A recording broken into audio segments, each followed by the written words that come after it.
United Lutheran Seminary presents the Seminary Explores podcast, conversations on faith, art, people, politics, theology, life, and more, with voices from around the corner and around the globe. Hi, this is Carla Christopher for United Lutheran Seminary, and you're joining us on the Seminary Explores podcast. We have some really special guests today. We have the Zakar twins.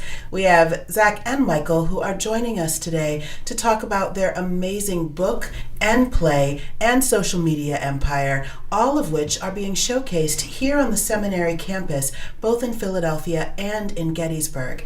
We wanted to take the opportunity to sit down and talk with young, good-looking social media gurus who also happen to be empowering and powerful advocates for LGBTQIA+ rights, and also for an inclusion and an understanding of people of color in America, and those from a culture that may be different than our American neighborhood in some part of the country.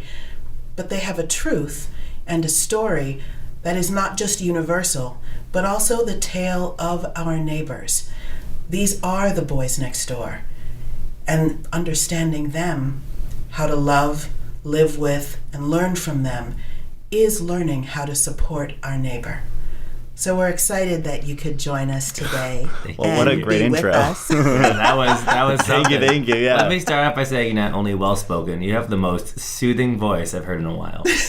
I almost fell asleep. That's how soothing it was. Oh, that's exactly what they say when I'm doing sermons as well. So. But we're super excited to have you here on the campus and being part of the seminary community, because this is an unusual audience. This is not just individuals who crave education, who crave learning, which I know you've been touring. You just finished a 38-city tour. Yes. With the book. Yeah. And we were marketing for our book, for our tour. Yeah. Pray the Gay Way, the Gay Spectacular tour. So we were traveling with drag queens from RuPaul's Drag Race, and they were doing a show, 12 Drags of Christmas, or not 12 Drags, they were doing a Christmas show, and we were in the lobby promoting our book. So we were traveling with them to promote our. And then they would bring us on stage halfway through and kind of intermix us in the show. Yeah, basically make fun of us. But we were intermixing the show a little. We were the Christmas elves. Nice. Our social media, started off as just something to do for fun, and now it's become our business and brand, and we're quitting our regular jobs. We've quit them, and now we're just traveling with the book, which is something not a lot of people we didn't know the book would be well received when it first came out, because we thought, because of the following we had prior, at the time when we were released, we had 50,000, so we thought, easy, this will be a bestseller. We only sold 3 books the first month of its release. And not 3, 13. 13. Okay. It was a low number. There we go. Yeah, but 13. it was a blow to our ego, because you thought, oh my God, people are going to buy whatever you sell. But we were known for being this cute brand at first, and people were like, well, is it a coloring book? What is this book? And finally we started marketing it ourselves and getting the book out there, and finally when it was well received, it started taking off like we thought it would, and then randomly we got a request for it to be a off-Broadway musical around the U.S. and Canada. So yeah, we definitely looked into making the book to publish it through a real company, but I've learned in this industry, or in any industry, you have to do things yourself. And we were told that our book was too niche when we went to New York, and they said that no one's ever going to read this. It's going to be a book no one will ever want. Well, so now the book, Pray the Gay Away, yes, is actually a memoir that is your own personal story that starts with your coming out to your own family, because it didn't go well, apparently, with mom. So we both went to film school, and the book started off as a sticky note. A sticky note was inspired after me and my twin came out, and our mom threw holy water on us. And I was like, that's kind of weird. Michael put that on a sticky note. We'll put it in a movie later on. And then she kept doing weirder and weirder things. And then the book kind of wrote itself, because we had about 300 sticky notes from what our mom was trying to do. Our mom, yeah. Well, you have to realize that our mom is from Baghdad, and she's a Christian Iraqi, which is Chaldean for people who don't know. And it's a very small part of Baghdad. So to her, the word gay actually doesn't make sense in their language. The word gay is not a real word in the Iraqi language. So when we said we were gay, she's like, I literally don't know what that is. She thought that was automatically disease, but she didn't know what that was. They were never trained or even taught what that was. Well, so of course she freaked out. So you can't hate her reaction because she literally never experienced what we were. Well, the only thing people in the world knew about gay people was the AIDS epidemic. Of people of our mother's age, they only know one thing: the AIDS epidemic. So the only thing our mom knew was a disease. So she thinks gay is a disease. She doesn't see normal gay people being marketed on TV or anything because all she knows is church, television, and whatever's around her. Living. She watches the church channel and then goes to church. Yeah, so church is her life. So do you think that it has affected your life growing up and being in the community as a queer person of color, or as an LGBTQI plus person of color, as opposed to just being two American twins that came out as gay? Is that something that really shaped your journey differently? I will say, regardless of being a person of color or not, the biggest lesson of when a kid comes out, that's like one of the biggest struggles of their life. So whatever happens next with their mother or their father, that shapes them with who they are in the future. I think the only reason we are quote unquote advocates is how our mother handled it. If she did handle it positively, I don't think we'd have a book or the mindset we do now or any of that. I think we've really molded ourselves as advocates, people who want to fight to see better, because we didn't get that. I definitely think being a person of color, our biggest hate comes from people in our own community, because we are too out and proud, and a lot of Arabian people don't like that because they're not used to that.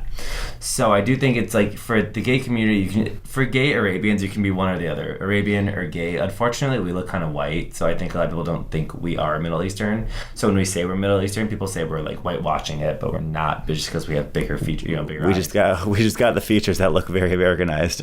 But it's being a person of color. We never thought of each other as people of color until people were telling us, until 9/11 happened. So weird fact. So when we were in first grade, 9/11 happened, and people started saying like terrorist to me and my brother, and we never thought we're like, I don't even know what that is, because we thought we were like everyone else. And until people started telling us our flaws or our color, our differences, that's when we thought, oh shit, we are a person of color. So you wrote the book, yes, sharing about what happened during your process of coming out, and both as an Iraqi Christian family and as gay individuals in America, that is a challenging thing to realize who you are, because that's part of the journey too. Was apparently it was not just coming out to your family, but it was also being able to come out to yourselves in an environment where you hadn't been raised with that vocabulary and that conversation.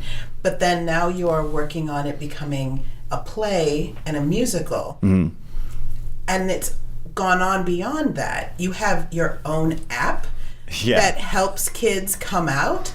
The world. My twin chat was inspired after our book. We said, okay, we want to help people. We think everyone liked the writing, so let's actually help people.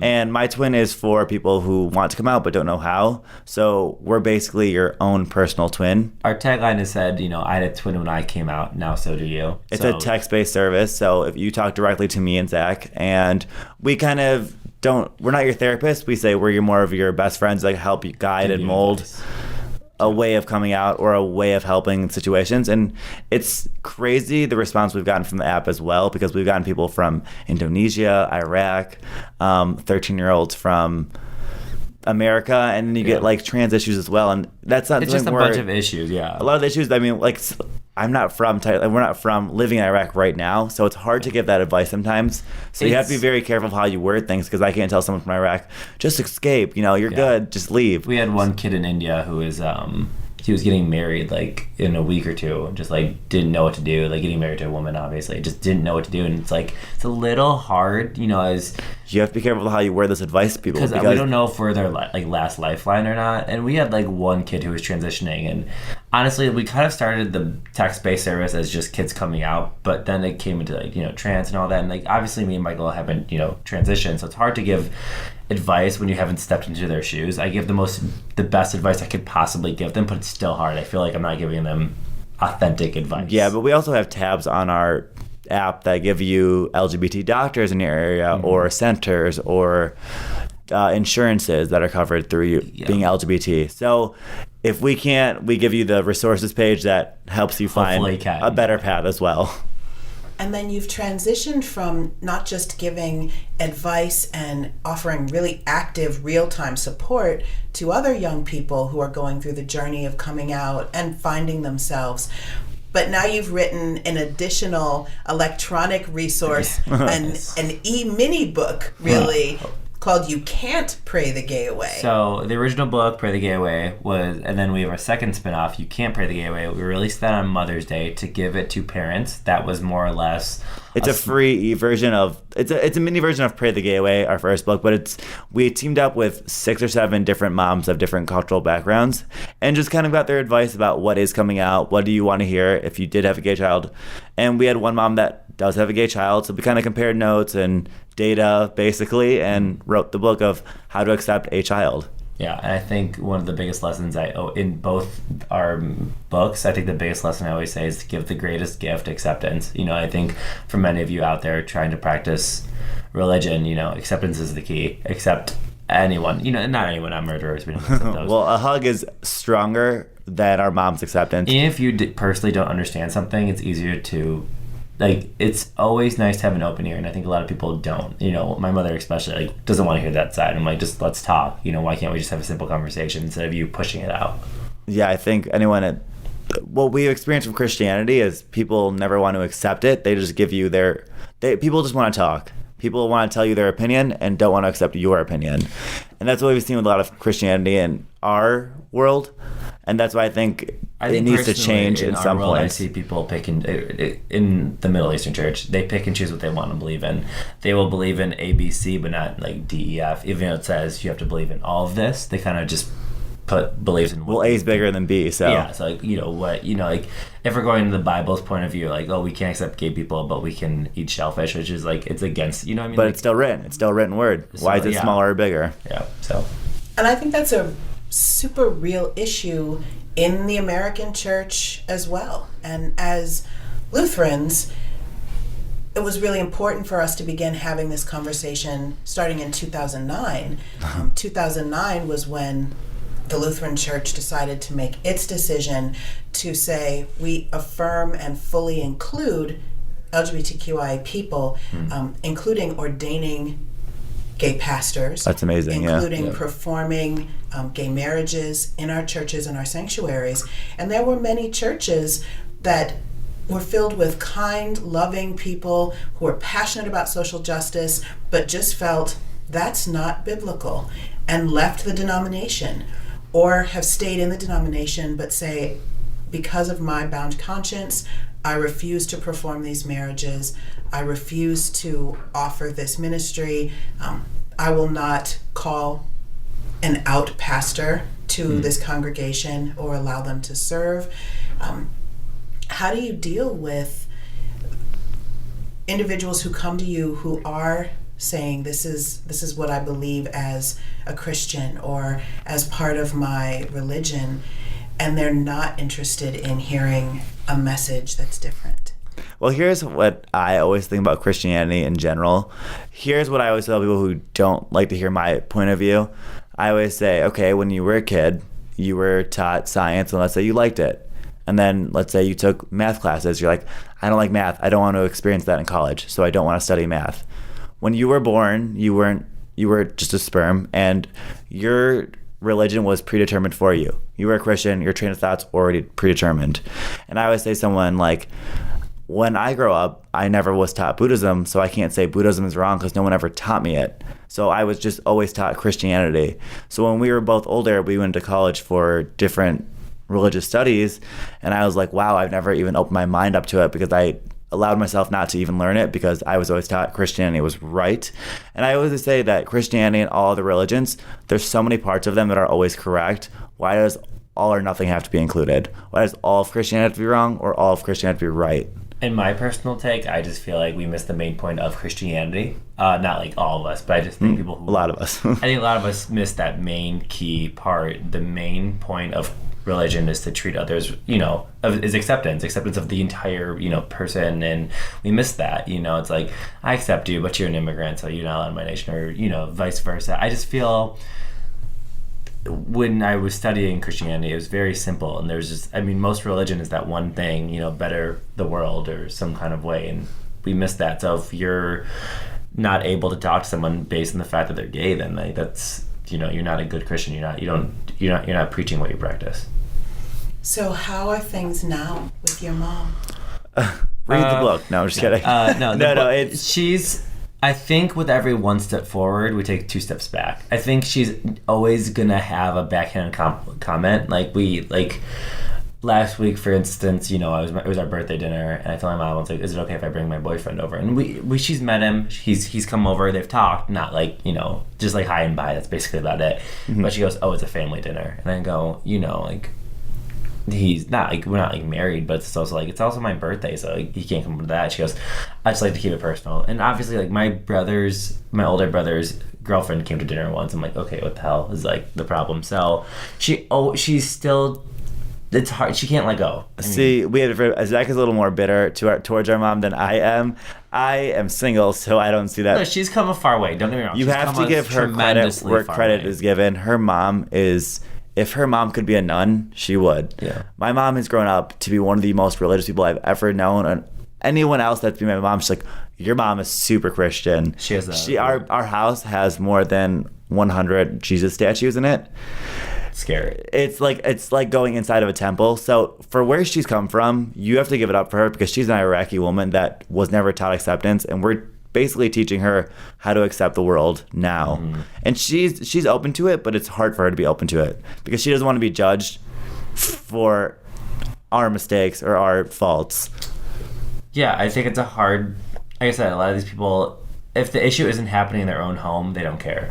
That's what I think the big issue is. I think my mom says she's okay with gay people, but she goes, why does it have to be my sons? So I think a lot of the time it's like... Why do you have to be so vocal about it? She always says things like, you know, I want to see the world change, but why do you have to be the two that change the world? And I'm like, someone's got to do it, you know? So she wants to see the world be a better place, just not... She doesn't want us to be the one struggling through it. She doesn't want to be the one to, like, she doesn't want attention on herself. I'm like, because she sees that sometimes a lot of Iraqi people that do comment on our social media pages are very... disdained by us and don't like what we represent, and to her that's so hurtful for her to see, because that's her religion, that's her culture, and culture is very big where we're from. Yeah, I mean, family bloodline is very, very big. So when someone makes a remark like that, she internalizes it and she puts it in her head, and we'll be having dinner and she's like, so I heard everyone hates you, you know. She's like, the community's against her, and it's not like that. So she's learning. So it's a real struggle being out there constantly. Mm-hmm. I mean, you're touring constantly, you're on the road, haven't been home for months, you're exposing yourself to a tremendous amount of abuse. You have folks from the Iraqi culture who consider you betrayers of cultural norms. Mm. You have individuals that are against your identities and don't support your sexual orientation. Why have you chosen this battle and this journey as an advocate? Why do you continue to push forward and continue to reach out and have this be how you are known as your ministry?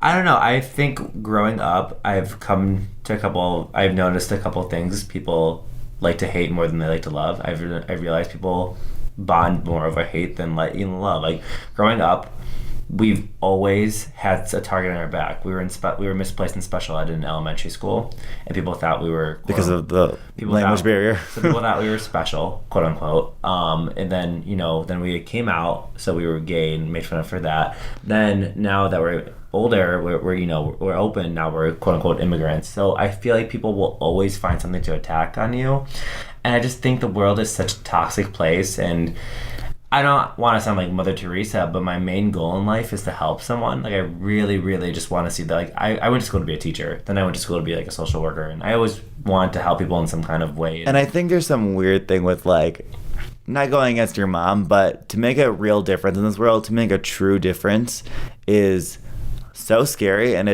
we realized we're never going to be those people sitting at home going to our regular 9 to 5 anymore. Like, the advocacy is now our full-time job. Putting our image out there is now the full-time thing. And it's almost scary saying, like, okay, let's put my image out there, and if people hate it, what do you do after that? I think it was more or less... I think vice versa. You're very vocal because in some similar cases, we were both bullied in a way. And I think most advocates, they only started being an advocate because in some way they were repressed. No one's like, I had a great life, let me speak on that. No one wants to hear that. I think most advocates come from a dark place, or same with comedians. Like our material is just embedded and ingrained in us. That's why we want to make light. We preach because we want to make light. We of want it. to see people not go through the same thing as us, in a sense. So, yeah, that touched your heart, didn't it? Okay, good. It did. As an African American, there is definitely a history in African descent or traditionally African churches that also are not always gay affirming. Yeah. And so coming out and being not just as a Black American coming out, but as a Black American Christian coming out, I'm sure it's twice as hard. Yeah. That experience had plenty of challenge, but also lots of opportunity. And there's lots more people that are Black that are willing to come to me and speak to me because they feel like I might resonate with their experience. We get that a lot with Iraqi people. Like you understand. We're like, I guess, yeah. Yeah, I had one kid. We were at a bonfire, and he was in the closet, and all of us. It was kind of. I kind of felt bad for the kid. It was maybe like 5 white kids, me and him, so 2 Middle Eastern kids, and he's like, all his friends are like, why don't you just come out? It's easy. It's like he was older. He had a job. He didn't live at home or anything, and he's like, hey, you guys just like don't understand. He looked at me. He's like, you get it. And honestly, I was like, yeah, I kind of do get it. Like his parents are like. They don't understand the gay thing, and not saying white people understand it better, but well, I think it's twice as hard being culturally coming out, because if you're African American or Middle Eastern, you don't realize how big family is to those people. The bloodline is so important to these types of cultures that if you don't have a baby, you are now seen as useless, as you want to carry the last name. And now that technically we can't traditionally carry the last name, my mom's like, well, what's the point of you? I had you so you could carry on my name, my legacy. I do think some parents, though, it's a protective way, because being Middle Eastern, a person of color, you're already quote unquote targeted for being Black, and like adding gay on top of that, they don't want to see you like suffer in both ways. So I think in a way our mom, when she threw holy water on us, was to protect us. Like it was her way of she's like, no, us. Don't do it. It wasn't to her. I mean, in her point of view, it wasn't to hurt us. The holy water was to protect us. So I think vice versa, when you have a child of color, like their parents are almost disappointed. They're like, well, damn, the world's gonna be hard for you. They don't realize that they're making it twice as hard for you. And if your parents give you the full love and support, and if they were your number one fan that was like, I'm going to destroy anyone that makes fun of you or hurts you, and they don't realize that they're the number one person that's making it the worst. Yeah. And that's kind of the hardest thing. Our mom didn't realize after we released the book. She's like, damn, was I that bad? Yeah. And I was like, you're a great person, but it was tough. She goes, I never threw holy water on you. And I'm like, Mom, and we reiterated the conversation. She's like, that's different. I'm like, that's what happened. And she's like, well, okay. And she never claims to this day. I know every 90s baby has been hit with like a crayon box or something, like a spatula, and she claims she never touched as a child. Did your parents ever hit you? Oh, absolutely. Yeah. I don't know if it's a foreign kids thing or a 90s kids thing. I've never laid a hand on you. I'm like, Mom, you beat me, and thank God you did, because some of the kids now, I'm like, you guys need to be beat. Like, we'll use a different word, not beat, but like structured. They need to be. I mean, some kids need to be hit. You know what I mean? Like, not like poorly. I don't know. My mom. I never talked back to my mom for one reason, because I was scared of her. She always lifted up the spatula. I was like, okay, you're right. I don't know. It was a different thing. Times are changing, and I don't know if it's for the better or worse. I mean, I think we're in a great gray area of life right now. The whole LGBT community is becoming commercialized. It's nice. You have things like RuPaul. That's now on VH1. It's being commercialized to children. Disney obviously just came out with that for the kids saying I'm gay, which is huge. I mean, it's not like that's Disney. Yeah, that's it's huge. a hurdle, and I think we're seeing gay people as more commercial. I mean, which is a horrible thing to say, but we're seeing gay people as more of a commercialized thing now, which is good. You want to see it in everyday life. You want people to understand that we're not just like coming out shouldn't really be a thing anymore. You know what I mean? Like it's the whole like kids think about coming out for years and years, and it should just be like we should just naturally all come out. It's like not all of us, but yeah. I mean, any character media wise should always already. It should be a gay lifestyle thing. He should already be out, or she should already be out and just living their life. The fact that it's a whole episode centralized thing, you're like, we're just people. I think that's the biggest point we're trying to get here. I think if you are someone who's passionate about religion and you don't see at the end of the day that we're all just people, then you're not studying the right thing. You're viewing it from a different direction. And if you treat them like they're anything more different than you, then you're not retaining anything you're learning. Yeah. And that's the biggest thing. You had wonderful, super practical tips and advice. Hopefully. In You Can't Pray the Gay Away. Thank you. And I loved that they were very accessible and just breathe. Don't be ignorant. Do a little bit of research. Go and learn some basic statistics. Ask questions. The world is bad, but not as bad as how many times have people given you their opinion, and if you just Google that, you're going to realize that it's wrong. Or if you just research it for 2 minutes, people don't like to research. They like to hear others' opinions and kind of absorb it, which is what we all do. We all like to hear opinions and be like, well, I heard Abraham Lincoln had like 40 fingers because my friend said it. You know what I mean? Instead of actually researching these actual topics. I don't know where you're going with that. But you know what I mean? People don't research. People don't like to learn. People don't know their gay history. People don't like to know what's out there. And I think just people like to live in ignorance. People just like to turn their blind eye. Like I said, it's not happening in your own home. Why learn about it? Do you know what I mean? Right. And so as we're seeing increasingly people feeling empowered to come out at younger and younger ages, we're seeing children wanting to have safe spaces to explore their identity, to explore their gender, to have these conversations where they can name these things. And as church, we are a different audience because we are working to be that space away from family that can actually be a part of family, that can integrate with family, that can support family, and that can be a welcoming and inclusive space. Yeah. So we've learned a lot about the importance of making sure that we have appropriate vocabulary, that we take the time to educate ourselves around how do we have these conversations, that we're watching videos and taking trainings and learning maybe a little bit better at least on being more culturally competent in terms of talking about sexual orientation, gender identity, gender expression. But beyond sort of learning some of these basics, doing some research, and really taking the time to get to know people, have relationships with them, what are some of the things that you wish, as children brought up in Christian homes, that faith communities had in place for you? How could your faith community and your church have better supported you when your family wasn't able to? I definitely think the first thing when I think of religion is repression. I knew for a fact like the church was going to suffer once I came out. Like not like my whole church, but my like in the imagery. Like I was like, I can't go to church. No one's going to accept me there. Like that was the first thought. Like, and it wasn't even said in church. You can kind of tell from where we grew up how the way they talk, the way they're structured. It's very non-liberal, and me and Zach think very liberally. And the way that we were taught growing up was fear God, never love God. That was the thing we always thought. Always fear your God.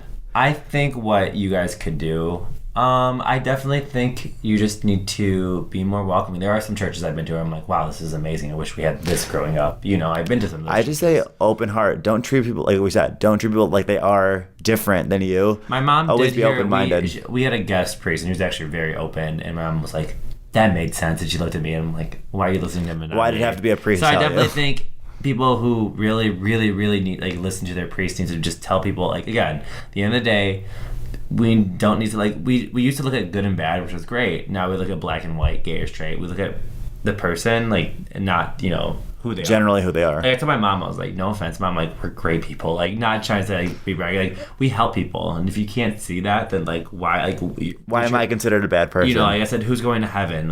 Me, the person who's trying to help people, or someone in the community who's a good Christian, or kill someone. Yeah, let's say they killed someone, but they're a Christian and they're straight.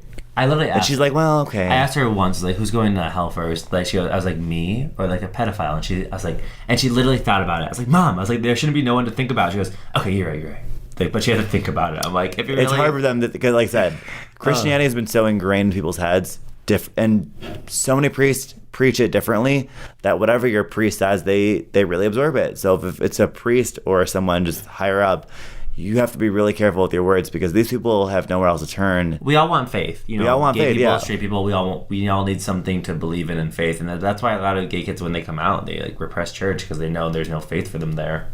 That simple, Yeah. Just be open. And I think on that important note, we can all go home as members of a faith community and a church community and remember that there is a part of all of us that wants faith, that craves faith, and that as Christians we have a tremendous responsibility to recognize the power of words and the power that affirmation or rejection can have when someone is looking for a safe space to find the love of Christ. Thanks for joining us, for listening. Please look up the Zakar twins on every form of social media that exists. They are absolutely doing incredible work in the community, and we look forward to seeing them and their journey as they continue on in advocacy and enlightenment, and as all of us grow together. Thank you. You have been listening to The Seminary Explores, a production of United Lutheran Seminary with campuses in Gettysburg, Pennsylvania and Philadelphia, Pennsylvania. We invite you to visit our website at unitedlutheranseminary.edu. Opinions expressed on this program are not necessarily those of United Lutheran Seminary or the Evangelical Lutheran Church in America.